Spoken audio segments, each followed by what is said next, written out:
Hello, my name is Heidi Basch-Harod, and I am the Executive Director of Women's Voices Now.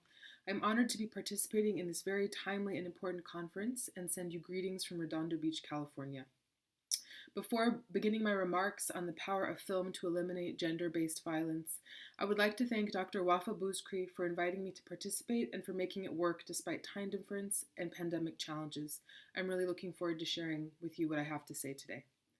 I met Dr. Bouzkri in June of 2013 while working with her on a conference with the NGO, for which I serve as Executive Director, Women's Voices Now, and Dr. Bouzkri helped to organize an incredible gathering in Meknes that brought together women from local organizations, the Moulay Ismail University, the study abroad program associated with the university, and women officials from the Moroccan government. This was a very special few days where we moved fluidly across cultures, socioeconomic and educational strata, and traversed the space from being strangers to becoming friends in a very short amount of time. The experience has stayed with me as proof of how powerful the coming together of women to uplift each other can be when the intentions of those behind the work are true. My hope is to one day be able to sit again with Dr. Bouzkri and learn from her experiences and her teachings. Now I'll get started. I'd like to ask you to do something a little unconventional for an academic conference. There will be no PowerPoint in this keynote speech. I'd like to ask you to readjust how you are sitting in your seats, to get comfortable, and if you feel inspired, close your eyes. I want to tell you a story. So please find your comfortable seat, take a few breaths in through your nose and out through your nose, soften your jawbones, your eyes, your forehead, your mouth, and keep breathing. If your eyes are closed, keep them closed. I'll let you know when it's time to open them. I want you to allow your mind to become like a movie theater, and to project what I'm about to say on the screen in your mind's eye. It is a warm August evening in Southern California. You are sitting with me in a high-ceilinged art gallery at the southern end of a palm tree-lined Lincoln Boulevard in Venice Beach. Rush hour traffic is bustling outside. We are seated together in black fold-out chairs, awaiting a film screening to be followed by a discussion with the film's producer and the two leading actors from the film. It's quite warm in this photo gallery, a space where youth from Los Angeles come to learn photography and filmmaking. To drown out the noise of the traffic and to create darkness in order to view the film, the doors are closed, making the works that decorate the concrete gray walls of the gallery difficult to see in now dim light. Large ceiling fans overhead are doing their best to move the heavy, warm air of this late summer evening. The air conditioning unit remains off. The noise from it would drown out the soundtrack of the film. The movie starts to flicker on the screen. We are transported to Pakistan. An opening scene of an adorned young bride, her face partially covered by the veil of her sari. She is seated on the floor next to a man, her groom. You can tell that they are strangers and performing their duties of getting married. It is an arranged marriage, and she looks frightened yet resolute. Abruptly, the next scene appears. It is 5 years later. The young groom is seated in a living room on a couch. Blinding white sunlight is streaming through a window. A glass of amber-colored liquor is within reach on the nearby coffee table. There is a woman looking at him, in his disheveled and drunken state. She is fair-skinned, blue-eyed, with blonde hair. This is not his bride from Pakistan. Another scene. The young Pakistani woman has landed in Los Angeles, leaving behind the in-laws her husband abandoned her to. She'd been waiting for his return, for word of his whereabouts, for him to send for her. For the next 18 minutes or so, we are brought through a nerve-wracking, unpredictable narrative of a woman in a strange land, following clues that appear only through something akin to divine intervention. Eventually, the Pakistani bride finds her groom, to discover he's married to a white woman. Allegedly to secure a green card, but with no intention of sending for his betrothed, as he had promised when he left her half a decade earlier to care for his parents.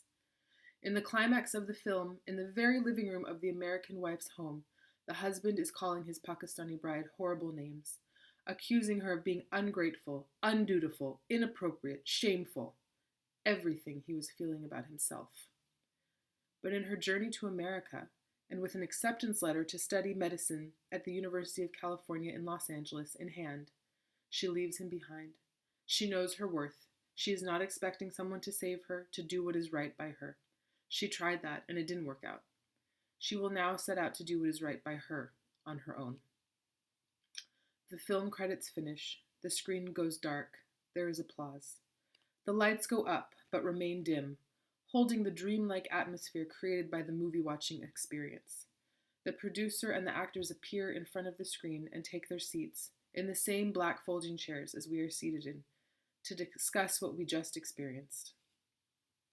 If you want to open your eyes, that's fine, or keep them closed. The story is continuing. The producer, a woman in her late 50s, dressed in a colorful salwar kameez, her hennaed hair showing gray roots, is fastened by a long brown barrette on the side of her head, just so. Her name is Gaia. Gaia begins to talk about traditional marriages and relationships in such marriages and the lived experiences of couples of South Asian origin. She speaks to her own marriage and how over decades of being in that union, she has worked to create a partner out of her husband, not a caretaker, not an owner, not someone who believes his worth is greater than hers, which is the value that both he and she were taught as newlyweds in northern India. She spoke about her dream to live a life with less suffering and more love, and that she and her husband now work together to realize this dream. The lights are now brightening, signaling the close of the formal program. Audience members are putting programs in their bags and pockets. Everyone is moving to the tables where the cookies and coffee are waiting to be enjoyed. The gallery doors are opened. The cool air of the night blows through them. The atmosphere becomes lighter. So is the traffic on Lincoln Boulevard. The actors are being surrounded by the viewers. They are appreciating the attention. You and I are now folding the black chairs, helping the gallery staff put things back in order in preparation for the activities of the next day. And then we both feel it. The awareness is someone silently trying to get our attention. We look up, and there is a woman coming toward us. She is neither tall nor short. Her dark, shiny hair is pulled back into a low ponytail. She is wearing an ornate shawl of turquoise and azure black, with hints of yellow gold threaded through, and it is wrapped around her shoulders. Her eyes are kind but tired. The lines of her face indicate she's not a young person, but neither is she old. She reaches out for my forearm. She squeezes it gently. She takes a breath. In a voice just slightly louder than a whisper, she says, I didn't know. I didn't know it is okay to talk about these things. She closes her eyes. She opens them. She places some stray hands of hair behind her ears, and as she speaks, her composure softens. Her shoulders relax. The lines in her face become less severe. She continues on. It is so difficult to find a safe space to talk about the way husbands and wives relate to each other in my community. Tonight, talking about this, watching a film about a young woman from Pakistan who confronts her husband's infidelity in the United States, I felt that I could share my thoughts and feelings too. Women from my community have so much to say, but it is rare that we feel comfortable enough to say it. I'll never be the same. I need to start talking. So open your eyes and take a moment to come back to where you are seated, if they were closed. Let's delve deeper into what happened for this particular woman. Her name is Nahida. As we watched the film, Nahida deeply identified with the protagonist. She saw her own experience in the struggle of this young woman who agreed to an arranged marriage, who followed her end of the bargain. When it became clear that her husband was not going to make good on his side of the deal by returning to Pakistan and caring for her, starting a family, or sending for her to enjoy a better life, she acted. When she confronted him with his shortcomings and her refusal to continue living a farce, the husband did everything he could to shut her down, but she refused. This is where Nahida saw her hidden, secret aspiration to live a better life projected on the screen. Before her, Nahida saw someone who lived through similar experiences as she, but who did something different. Nahida saw a woman who looked just like her take charge of her own destiny. Now you might say, of course, Heidi, this is a work of fiction. In the real world, young Pakistani women left behind with their in-laws do not have the financial resources or emotional support to fly to the United States, to confront neglecting husbands and then go off to medical school. True. But the story, although based on a true one, is an example of art imitating life, using license to take things to something of an extreme to make a point. And remember, we didn't leave Nahida with the film and then send her home. The film was followed by a discussion about the topics broached in the film. A real life person, a woman who looked like Nahida and who shared values and traditions with her, testified to her own experience of exercising her agency in her marriage, demanding a better relationship. A bridge was built between the fictitious world of the film and the real one in which Nahida and Gaia both live and breathe. Gaia's real life story of building partnership with her husband wasn't as dramatic as the story in the film, but it was as significant. Gaia challenged cultural norms to create new ones for her family. At least in her family, a husband and wife are equal human beings, deserving of each having a say in the business of marriage and the life decisions made in this arrangement. And when Gaia shared her story that night in Venice Beach, she changed another person's life too. For Nahida, this realization that it could be done was as huge as flying away in an airplane to confront wrongdoing and to pursue a dream. How might our audience members have experienced this film? The other audience members? What might have changed about their perceptions of South Asian women, South Asian men, the practice of arranged marriages, or thoughts about the prescribed roles of men and women? For audience members who did not see themselves in the film's characters, their perception of South Asian women was perhaps challenged. The film confronted stereotypes of passivity, old-fashioned mentalities, or people sort of stuck in time. The protagonist's storyline defied all of these perceptions directly, as did Gaia's personal testimony of her experience in her marriage. The film dissolved the separation between them and us. For viewers who fully immerse themselves in the experience, they let go of othering for a moment of time. The portrayal of the lead male character showed a person suffering deeply, someone who didn't have the resources or ability to carry out his end of the bargain. Just because a man is a man does not mean that he knows how to be a husband, earn a livelihood, and raise a family, or that he ever wanted to. The expectation that this was entirely on him was too much pressure. He couldn't confide this in his young Pakistani wife. He had to muscle through it. But he couldn't. It caused him to break. He escaped into the arms of another woman and alcohol. So what we, the audience, is asked to see overall is that when a woman's humanity is taken from her in the name of tradition, culture, and so on, quite often, order can descend into chaos. Women have so much to offer to a relationship, to a marriage, to society, but how things are supposed to be and look deprive her of these opportunities. If and when a woman finds her voice, when she can hold the reins of her life, then things can start to be rebuilt, and everyone benefits eventually. When we tell and show these stories, we start to rewire the way things are supposed to be, are supposed to look. A film can be likened to a mirror. Through the story a film sets out to tell, the film offers a reflection of ourselves, of our families, our communities, our societies. What do we see when we look into that mirror? What do we need more of? What do we need less of? What do we need to change? What can we do with what we see reflected in that mirror? Another story, another film, brief but equally important to lead us to the point I am hoping to convey. This time I won't ask you to close your eyes. It's a little too graphic, but hopefully you are still with me. In the aftermath of the U.S. invasion of Iraq, villages in Iraqi Kurdistan received first aid and trauma relief from groups of foreign and local individuals who managed to acquire ambulances and started tending to the needs of Kurdish villages. After a period of time, when these aid workers gained the trust of villagers, they sought to help on a deeper level. Women started coming forward and sharing complications from procedures they underwent as young girls.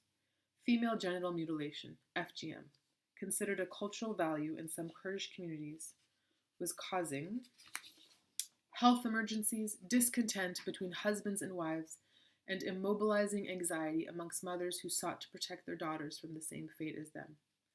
The young Kurdish aid workers decided to dig deeper into the issue of FGM, to see if they couldn't work with the people to stop this practice. They decided to make a documentary film that they could bring from village to village, educating against the practice to improve the quality of life for all. Included in their film are interviews of married couples frustrated by unhealthy or non-existent sexual relationships, interviews with local imams dispelling the belief that the practice is required by Islam, and footage of the graphic and traumatic nature of FGM procedures. Then, the aid workers turned filmmakers took their film, called Handful of Ash, and started screening it wherever they received permission to do so. using noisy generators to power projectors upon white stucco walls. Handful of ash made its rounds through several communities in Iraqi Kurdistan. The screening of this film, coupled with facilitated discussions about the prospect of making change by doing away with FGM, and promises of economic incentives to address basic village needs, resulted in village after village taking a pledge to become zero tolerance zones for FGM. But without the film, these conversations could not have happened. They opened the doorway, the pathway, to be able to talk about one of the most taboo subjects. One short film held the mirror up for women, men, imam, cutters, and decision makers to reflect on something incredibly harmful to their society that actually could change. A shift in culture catalyzed by one short documentary to cease this form of violence against women led to greater well-being for all of those villages. In my work using films that tell real, authentic stories of women and girls from all over the world, again and again, I see how film has the power to humanize women in the eyes of women themselves and everyone else. Film employs the most powerful weapon that we as a human race have to protect ourselves against self-inflicted total destruction. That weapon is empathy. Empathy, harnessed and challenged smartly, can lead to action, like changed behaviors toward women and girls. Now, more than ever, is time to consider these kinds of films by and about women, made for all, when educating children, decision makers, our communities, our families, and ourselves on the issues of women's and girls' rights. To be sure, today, as we move into our second year of this global pandemic, we are in dire need of creative solutions to our women's rights work and the shadow pandemic of violence against women. In February 2021, UN Secretary General Antonio Guterres addressed the UN Human Rights Council and proclaimed, "The COVID-19 pandemic has further exacerbated and entrenched discrimination against women and girls. This crisis has a woman's face." In spite of all the laws protecting women from violence or guaranteeing women access to education, employment, political quotas, and so on, as a result of this pandemic, he continued, violence against women and girls in all forms has skyrocketed, from online abuse to domestic violence, trafficking, sexual exploitation, and child marriage. Women have suffered higher job losses and been pushed into poverty in greater numbers. This is on top of already fragile socioeconomic conditions due to lower incomes, the wage gap, and a lifetime of less access to opportunities, resources, and protections. The fight for women's rights has been going on nearly 2 centuries. So much has been achieved, yet we've learned from the pandemic how tragically fragile these gains truly are. We lose ground quickly on women's rights when the going gets tough. Perhaps even more shockingly, according to the 2020 UN Development Program Gender and Social Norms Index, almost 90% of men and women hold biases against women. Both men and women believe that men make for better politicians, more qualified business executives, that men have more right to the workforce when employment is scarce, and that they have the right to abuse their wives with impunity. Reaffirmed this year as well is this statistic that 1 in 3 women worldwide will be a victim of intimate partner violence at some point in her life. While we've come so far in some ways, gender-based violence remains entirely rampant.